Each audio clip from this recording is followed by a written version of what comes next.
Hello, my name is Alena Miskinis, and I'm an undergraduate at Kent State University majoring in English, piano performance, and psychology, and studying with Dr. Joshua Albrecht in the Music Cognition Lab. Today I will present an exploratory content analysis on how 19th century music critics used figurative language to describe the instrumental music they were reviewing.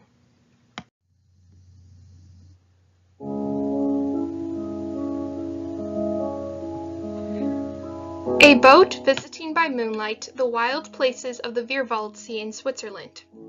This is how in 1830 German poet and music critic Ludwig Rellstab, not the composer, described the opening movement of one of the most famous pieces in all of classical music literature. To this day, this is so exclusively referred to as the Moonlight Sonata, even a pianist might take an extra few seconds to remember which one is Beethoven Piano Sonata Opus 27 No. 2.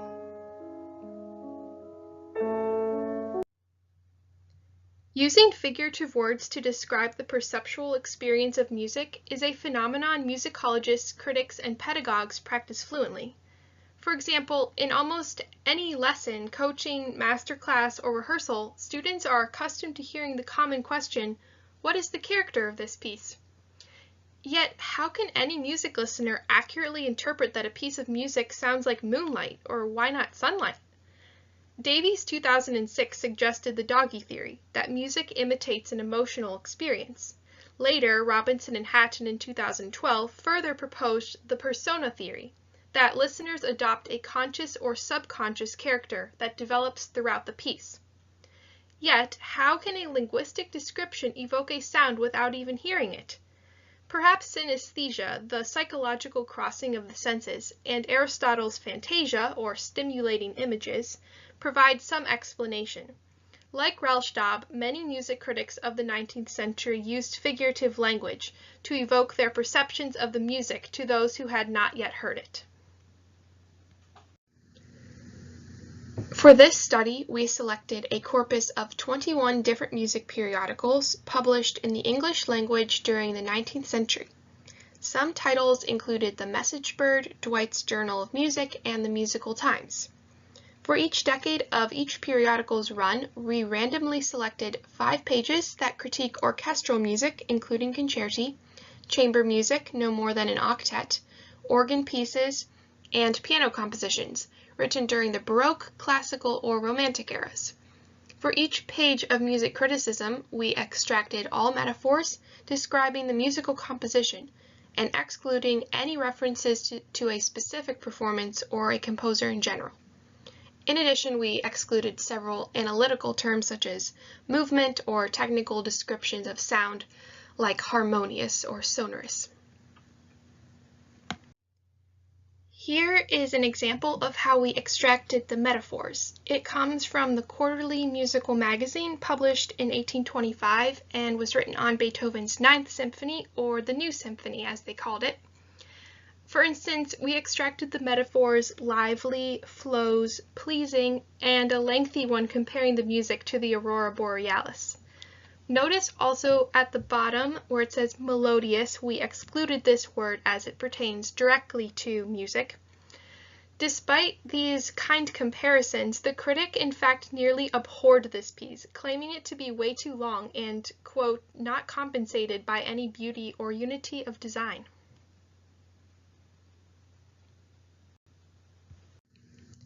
After collecting 125 pages from 21 periodicals, which included 2,780 metaphors, we created this beautiful word cloud, which shows the frequency of the words based on size. Now, one thing to note is that certain forms of the metaphors were simplified to create the same word tense or part of the speech. For example, pleasing could also have been pleasure or pleased or please. From this jumbled but pleasingly brilliant word cloud, we performed a content analysis to sort all of the different metaphors based on metaphor type, instrumentation, the year of criticism, and musical time period. Originally, we were planning to use J.M. Williams' 1976 synesthetic metaphor coding, which included the 5 senses plus color and dimension. However, as this chart demonstrates, synesthetic metaphors actually only accounted for 36.5% of the data. The other two main categories that emerged related to personification at 42.3% and extended metaphors, or what we called imagery, at 21.2%. Further examination also revealed numerous subcategories, with the most frequent again coming from personification under the subcategory characteristic, followed by affect and pastoral imagery. Now let's look at each category more closely. The largest main category, personification, included anything relating generally to a person. The largest subcategory we labeled characteristic, which related to character, emotions, personality, and temperament, and included words such as curious and happy. Secondly, the subcategory affect related to how music is affecting the audience with words such as charming and pleasing. Action was verbs describing the movement of a person such as run and gather. Speech referred to talking such as plaintive and coherent. Human life referred to natural functions or parts of the body, such as breath and feeling.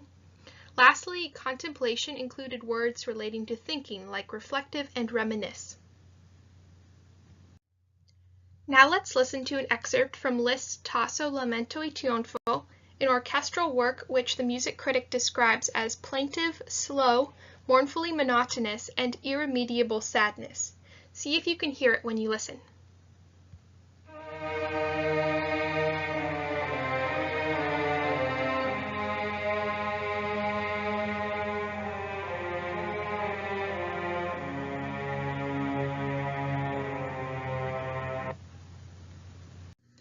The smallest main category, imagery, includes anything that alludes to a specific object or concept.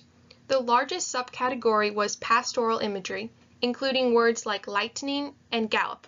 Secondly, the subcategory civilization related to the structure of society, relationships, and cultures, with words such as couples and germain.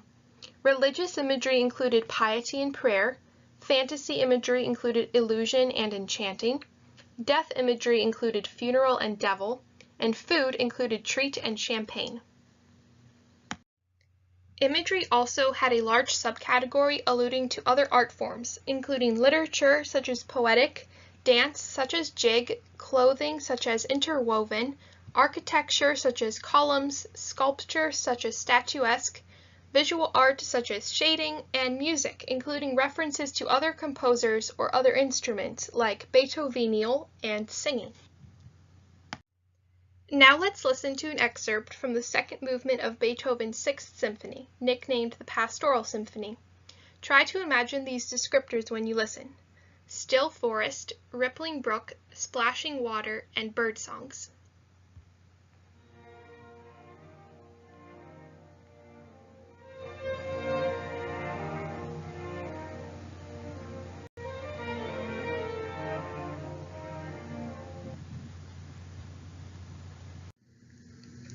Before I describe the synesthetic category, I want to point out that every metaphor is a synesthetic metaphor in a way. When you think about it, a metaphor is comparing one thing to another, so each is inherently different yet understood in the same way. Much like Aristotle's hierarchy of senses, Cacciari 2008 distinguishes between the higher senses of audition and vision and the lower cutaneous and touch senses, which are often used to describe the higher senses. In this study, the synesthesia category is comprised of the lower senses, while personification and imagery are comprised of the higher senses. Synesthesia, as the most complex category, manifested several subcategories, the largest being quality, which referred to broadly the value, such as rich. Appearance included beautiful and dimension included deep. Composition related to how the parts in a whole compare, such as diverse and simple. Light referred to color and how the light acted, such as reflected and brilliant. Strength included weight, time included slowly, and motion included to burst.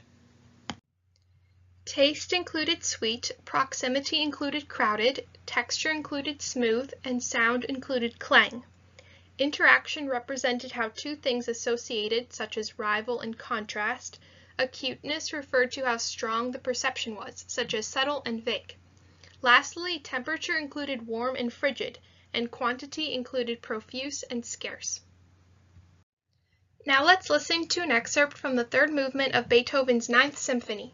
Try to imagine these descriptors as written by a music critic when you listen. Liquid sweetness, simple and plain.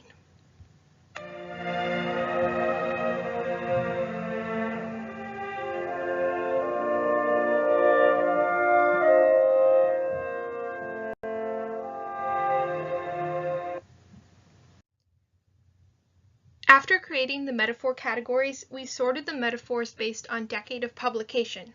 The graph on the right shows the amount of metaphors collected from each decade. The 1830s are so underrepresented because the journals did not contain any metaphors or were not within the constraints of this study. The density plot on the left again shows the general trend of mostly personifying metaphors. However, around the 1850s, imagery noticeably increases, perhaps related to the high representation of metaphors in Beethoven's orchestral works during this decade. Next, we sorted the metaphors based on instrumentation. On the left, you can see the amount of metaphors we collected for each instrument, and the graph on the right demonstrates the same overall pattern of personifying metaphors being the most prevalent. The same was also true for the different musical eras, although the Baroque did have slightly more synesthetic metaphors than personification. Closer examination of highly represented composers shows that Mendelssohn, Schubert, and Bach had slightly more synesthetic metaphors, while Liszt and Beethoven had the much more personifying metaphors. Unlike the others, Beethoven also had a large amount of imagery metaphors, perhaps accounted for by his orchestral works, such as the Pastoral Symphony. Ultimately, with the consistent prevalence of personifying metaphors, results support Robinson and Hatton's persona theory that the listeners adopt a conscious or subconscious character in the music. While this exploratory content analysis provides one taxonomy for describing how music can evoke descriptors, it does not address how performers or listeners translate words into music. One future direction of this research could observe how musicians change their playing based on different metaphors. In particular, we could focus on the personification category, which is reminiscent of emotion and personality studies, as well as Hefner's categorization of affect descriptors. Linguistic studies could also reveal interesting patterns with particular sounds. Köhler, 1947, was one of the first to investigate this idea of linguistic sounds carrying inherent semantics. In the experiment, participants were asked to match each shape to the word maluma or takiti. Most people said that maluma, which has all voiced consonants, was the shape with the round edges, and takiti, which has all unvoiced consonants, was the shape with the jagged edges. More recently, Wallmark 2018 demonstrated a similar connection between linguistic and timbral studies. However, beyond personality and linguistic studies, my primary goals for the future of this research pertain to learning and memory in musical performance. For example, to help with learning, we can intentionally associate metaphors with the notes. Similarly, having an overload of information to think about when on stage can help distract the performer away from the notes and anxiety. Lastly, I want to explore how teachers use metaphors to describe the sound they want to hear. Sometimes this can even include metaphors to describe a certain kinesthetic movement to produce the sound. I remember a piano lesson when my teacher wanted the final chord to have a deeper sound. She told me to feel like I was sinking into an ocean. But when that didn't work, she told me to sink into molasses or honey, and suddenly my tone was completely different. Here's a word cloud I made of many of the metaphors she has used with me just in the past year. When I told her about it, she said, "Was there even enough room to fit all of them?" And there was definitely not. Thank you very much for listening to my presentation, and I look forward to your questions.